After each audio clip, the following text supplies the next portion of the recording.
with love by Clover.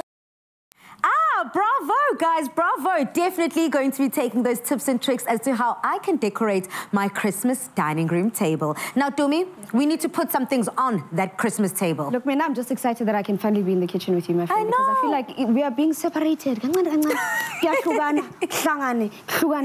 So let's just make something that I love together. Yeah, is not make sure, but not. This I'm definitely sure about. Get the kids involved and make these brownies in the shape of a Christmas tree. Then top it off with the royal icing, sprinkles, and served with Clover Bliss chocolate dairy dessert. Yes, my friend. I say yes to all of the above.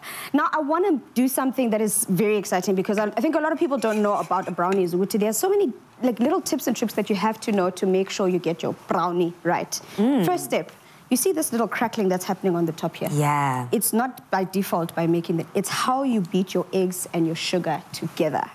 So imagine a meringue, right? A meringue is you whipping up those egg whites and adding the sugar, and then it almost like has a crackling effect. If you take those and dry them in the oven, they become nice and crispy, right? Yeah. Same mindset when it comes to the brownie. It gives it that beautiful crunchy outer layer, which is your brownie, and a beautiful gooey center. Absolutely. So it is important to add volume into your egg and sugar, which is what we have here. So this mixture, it has to have this crackling on top for you to know that it's nicely mixed. Make sure you whip it up real good. We do not want any lazy chefs in this kitchen.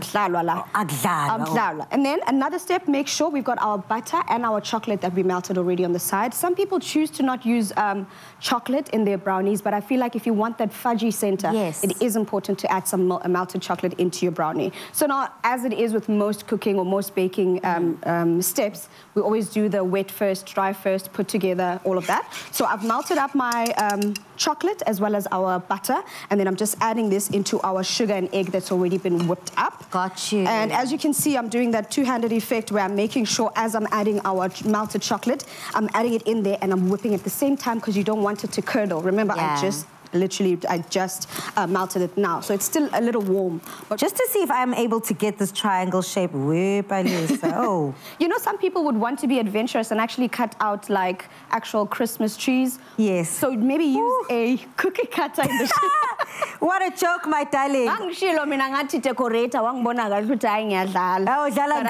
I did it. There we go.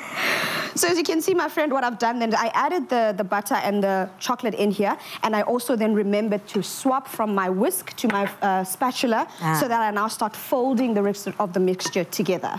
Another important step is coming up now. So all these different steps are important in making your brownies, just to make sure you've got that fudginess in your brownie. So remember I told you with Tina, we've added some melted chocolate in there. I'm adding an additional layer of chocolate by adding a cocoa powder. I feel like people that don't add the chocolate end up with the drier chocolate brownie. I feel like it is important to always make sure at least to in there and add the chocolate into it. Lovely. So now the dry ingredients are going in. Adding some cocoa powder into this as well as some flour, and then just sifting this mix onto our wet ingredients. And this also helps with incorporating both the flour and the cocoa powder into our mix without there being any lumps. And as you can see, any of those globules that you see on the top, just use your hand and work them through the sieve and then into our batter mixture there. Friend, you've completely lost me. I'm in the zone. I've gone into a decorating trance because this is actually so much fun. And it is therapeutic, right? It is so therapeutic. And for me, I feel like the other thing that's therapeutic is the addition of our Clover Bliss medium cream chocolate dairy dessert into that, because you can serve it, you can even put it into the brownies or you can put it on top. It literally is up to you. Stunning, stunning. I mean, on my side, as Dumi has mentioned, she's added some of this Clover Bliss dairy dessert into her mixture. On my side, I'm just literally adding all of these sprinkles and funness, I suppose, into our Christmas trees. But just like that, Mzansi, if you do want to get your hands on this recipe, simply head over to afternoonexpress.co.za. Now, after the break, we will be making a spiral sweet potato bake and roasted bean salad. That sounds delicious.